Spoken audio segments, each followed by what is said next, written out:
As a constitutional law attorney, former senior legal advisor, and personal counsel to President Donald J. Trump, Jenna Ellis believes in the rule of law and the importance of integrity in our elections. And she's ready to tackle the big cultural and legal issues facing America. This is the Jenna Ellis Show. Here is your host, Jenna Ellis. Hello, friends, and welcome to another episode of the Jenna Ellis Show. I'm Jenna Ellis, and while a lot of the nation's attention is focused on the state of Georgia, I want to turn today to the state of Missouri, which is actually doing the right thing, the good thing, by protecting children. So Attorney General Andrew Bailey is going to join me in a few moments to talk about the significant win on the trial court level for children against genital mutilation, puberty blockers, and so much more. This will provide a blueprint for other states to protect kids. Listen to this. With inflation, the banking world collapse, and everything that Joe Biden is doing not to protect America, you need to make sure to secure your financial health, especially in retirement. And hey, if you're a millennial like me, that actually is sooner than you think. You need to start now, even if you are a millennial or a Gen Zer, to make sure that your financial health is actually healthy when we get to retirement. And Legacy Precious Metals has a revolutionary new online platform that allows you to invest in gold and silver online in real time. In a few easy steps, you can open an account online, select your metals of choice, and choose to have them stored in a vault or shipped right to your door. You'll have access to a dashboard where you can track your portfolio growth in real time anytime. You'll see transparent pricing on each coin and bar, and this puts you in complete control of your money. The platform is free to sign up for. Visit legacypminvestments.com and open your account and see this new investing platform for yourself. Gold hedges against inflation and against a volatile stock market.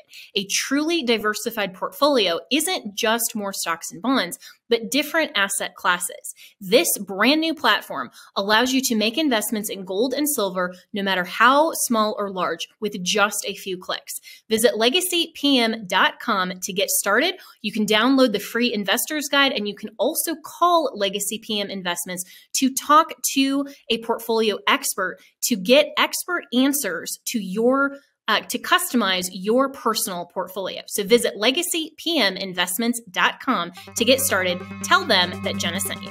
And joining me now back on the show is Attorney General Andrew Bailey. And you have done so much great work in the state of Missouri, Attorney General. And now you have become the first state actually to bar the genital mutilation of children at the trial court, defending this law. So talk about this and what's actually going on, because I think that all 50 states should take your lead.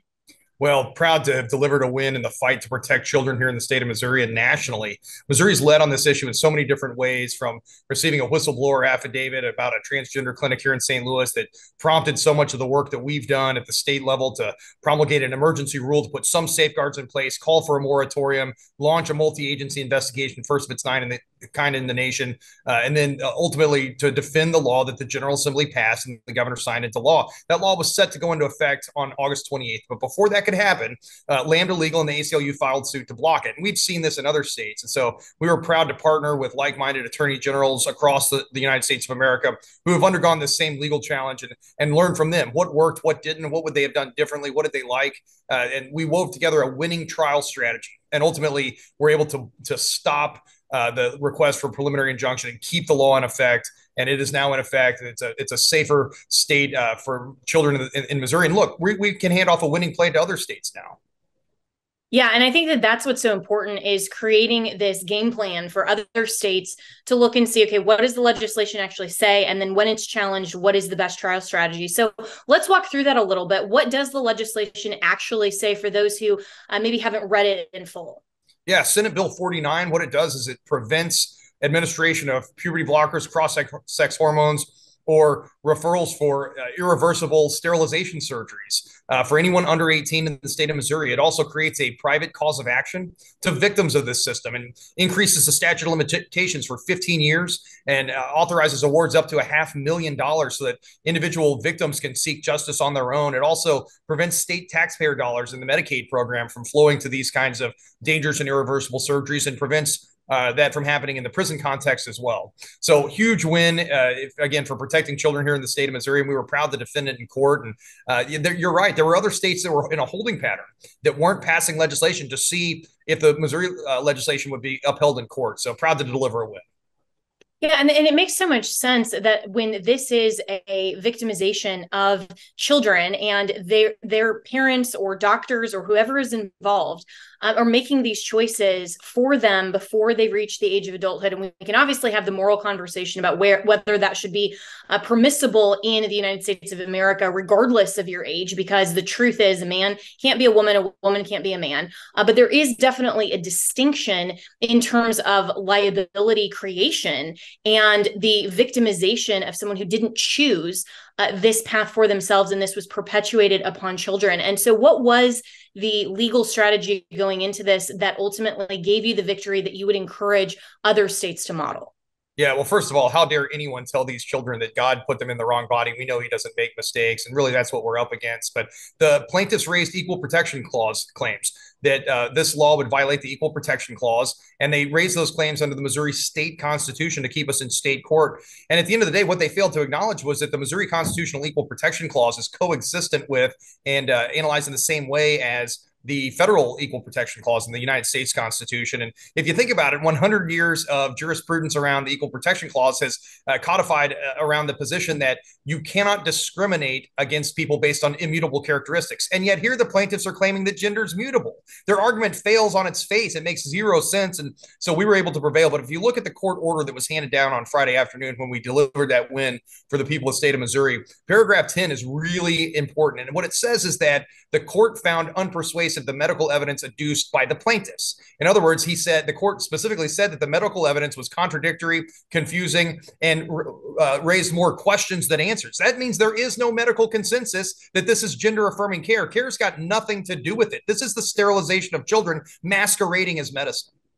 Yes, and really well said. And so just because you label something or the left is labeling something that is inconsistent with what it is on its face doesn't mean that we go with their label or their definition, exactly like trying to label a boy a girl or a girl a boy when clearly their chromosomes and their external genitalia show differently. I mean, it's patently absurd. But they raised this equal protection argument. What even was their theory under that? Because I mean, it just on face, as you're talking about this, and what you've already articulated is totally ridiculous. But it's claiming somehow, I mean, that parents have the right to just go in and decide for their children what gender they want them, and that this is somehow permissible to mutilate their bodies without the consent, which you can't as a minor.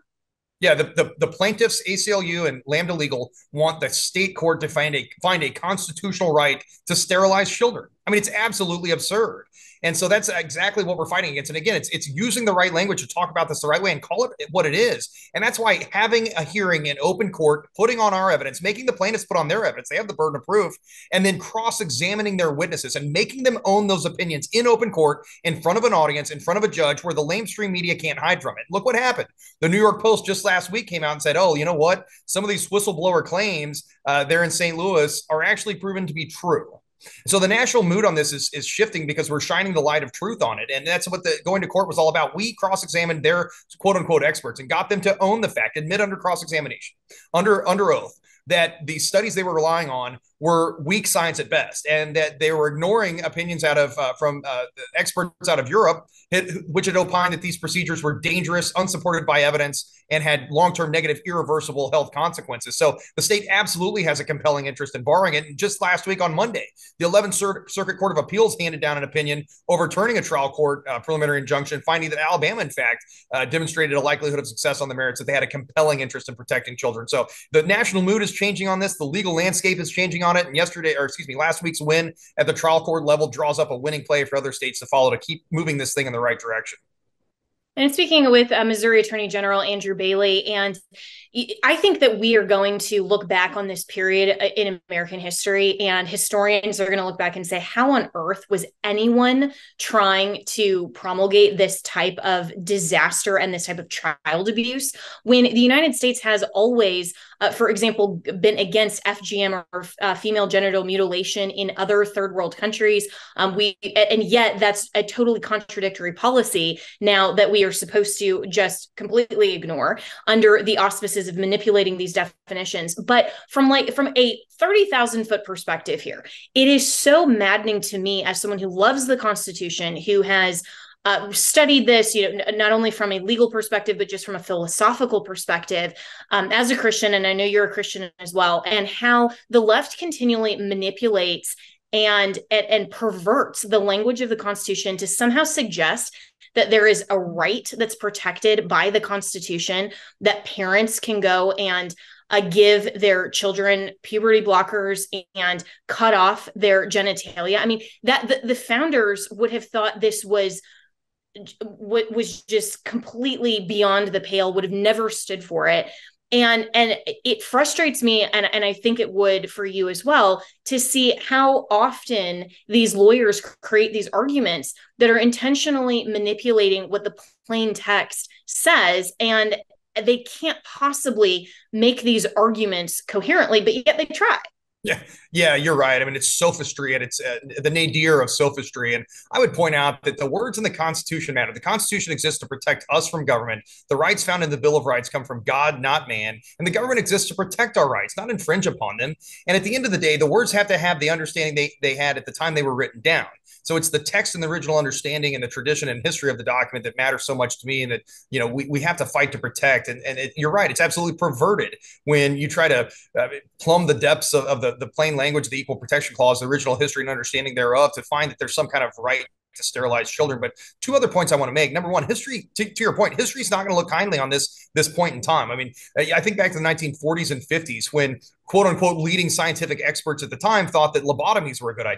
That when people came in with mental health conditions, cutting out a portion of their brain was somehow good medicine. And we look back now in horror at that practice as morally abhorrent and not based on any objective reality. And certainly I think this will be looked on the same way. The other point I wanted to make is the expert that we called on our side in the course of the hearing on the motion for preliminary injunction, that ultimately was, I think, a credible witness, opined two points there. Number one, that children who receive puberty blockers and hormone therapy, who are suffering from gender dysphoria, are actually more likely to commit suicide. So this lie that the left is selling, that somehow there's going to be more teen suicides because we're protecting children, is absolutely false based on the actual data that we have available to us. But also I would point out that our expert testified that this is the only mental health condition in which we treat with hormones instead of traditional psychotherapy, psychology, psychiatry. Why are we doing this one any differently, especially when there's no medicine or science to back it up? Right. And could you have ever imagined going through law school that this would be what you are facing and what you're fighting for? That, I mean, to me, it's just totally bizarre and remarkable that we've gotten to the point that we don't even as a society agree on certain fundamentals. I mean, when our founders shaped this country, they debated ardently what a more perfect union would be. And we've had significant, genuine progress in our country. We now don't have slavery. I have the right to vote as a woman. I mean, some of these things that we have progressed toward. But at the same time, our founders started with this unanimous declaration. They had uniformity and unanimity, that our rights come from God, our creator, that there was such a thing as natural law. There were limitations and limiting principles to not only government, but also what was permissible in a moral and upright society. And where we are at today, I look at some of the conversations, not only on legacy media, but social media as well, where people don't even share the same fundamental basis that men are men and women are women. And for the people that just deny reality, we can't even begin to argue with them. And it's concerning as well that this isn't just something in the public forum that people are arguing about. Now this is actually in a court of law. And you have these judges where some of them have a more cultural Marxist perspective, if they are crazy leftists that are appointed. And this is genuinely concerning, that we might have judicial precedent that is fundamentally unmoored from reality. Yeah, I mean, welcome to the godless Reformation, where you can be burned at the stake for trying to protect children from sterilization. And the hate machine of the left is in full tilt against this, because they know that the mood is shifting on this issue. And yeah, I mean, you're absolutely right. It starts with objective reality. It is unhealthy for me to deny objective reality in the same way that it's unhealthy for me to deny the law of gravity. I may think it doesn't exist, but if I jump into the Grand Canyon, something bad's going to happen. It is unhealthy to deny the objective reality that gender is an immutable characteristic, there's man and woman.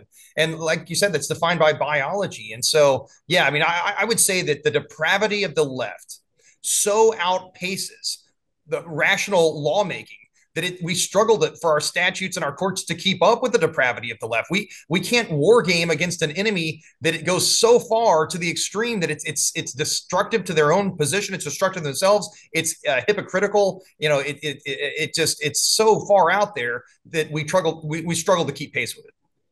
Yeah, and you're doing a great job trying to keep pace with it there in Missouri. And I hope that every other attorney general that is grounded in reality and understands that there is natural law, there is moral truth that is objective, will follow suit. And so, Attorney General Andrew Bailey, where do you go from here in terms of whether or not the ACLU is planning to appeal this? And, you have this win now, but what are you looking at in terms of the appellate system?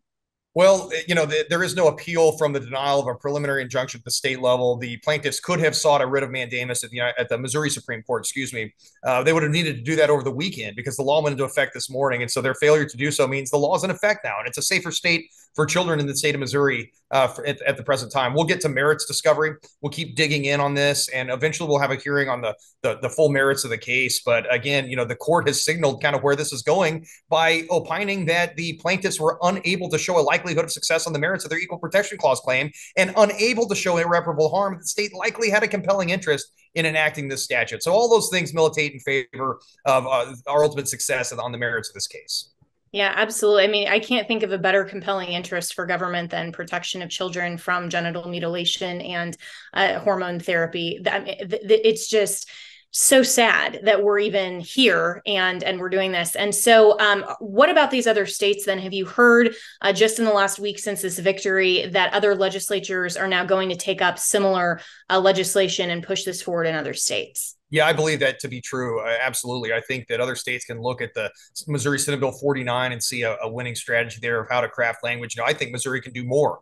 I think that this is just the first brick in a wall to protect kids, and there's more work to do there. But this is a winning strategy. Going to court, putting on the evidence. We'll hand over our exhibit list and our witness list. And I know there are people who care enough about this to stand up and do the right thing. And look, disappointed to see that the district court in Texas last week issued a preliminary injunction on a similar law. So you see some conflicting opinions coming out of the courts. Of course, court in Texas different than a court in Missouri. But you saw the 11th Circuit Court of Appeals at the federal level uphold Alabama's statute and find that Alabama did have a compelling interest in this kind of law. So again, I think the legal landscape is changing. I think we've drawn up a winning play here, and always happy to partner with like-minded attorney general and hand off that play or the legislation I think could provide a great blueprint for other states to follow.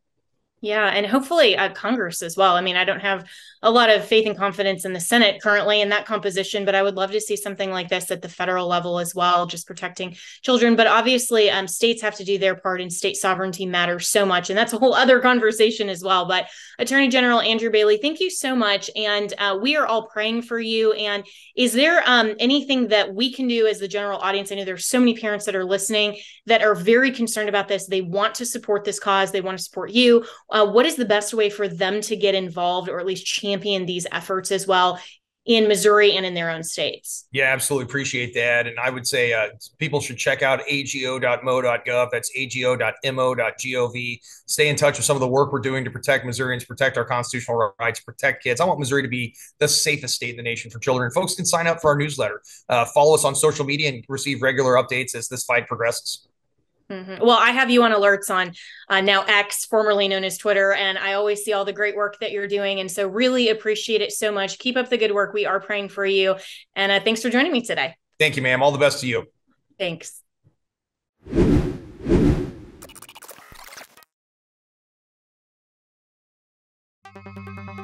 With inflation, the banking world collapse, and everything that Joe Biden is doing not to protect America, you need to make sure to secure your financial health, especially in retirement. And hey, if you're a millennial like me, that actually is sooner than you think. You need to start now, even if you are a millennial or a Gen Zer, to make sure that your financial health is actually healthy when we get to retirement. And Legacy Precious Metals has a revolutionary new online platform that allows you you to invest in gold and silver online in real time. In a few easy steps, you can open an account online, select your metals of choice, and choose to have them stored in a vault or shipped right to your door.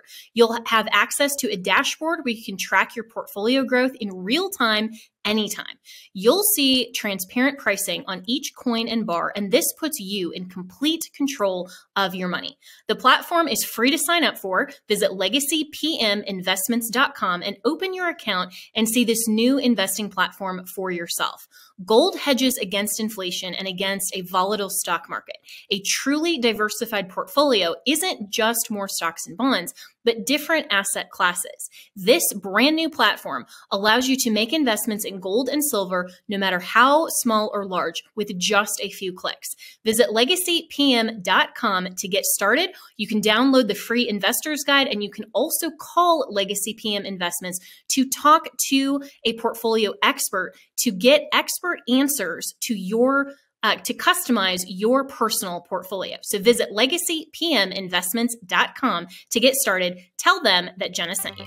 On MyPillow's 20-year anniversary with over 80 million MyPillows sold, Mike Lindell wants to thank each and every one of you by giving you the lowest price in history on his MyPillows. You will receive a queen-size MyPillow for only $19.98. The regular price is $69.98 and just $10 more for a king size. You'll receive deep discounts on all MyPillow products such as bed sheets, mattress toppers, pet beds, mattresses, my slippers, which I love, and so much more. This is the time to try out some of the amazing products you've had your eye on from MyPillow. So go to mypillow.com and enter promo code Jenna to receive this amazing offer on the queen size MyPillow for $19.98. You can go to mypillow.com or call 1-800-564-8475. Be sure to use the promo code Jenna. This offer comes with a 10-year warranty and a 60-day money-back guarantee. It's time to start getting the quality sleep you deserve. This offer comes with a 10-year warranty and a 60-day money-back guarantee. It's time to start getting the quality sleep you deserve. Go to mypillow.com, use the promo code Jenna.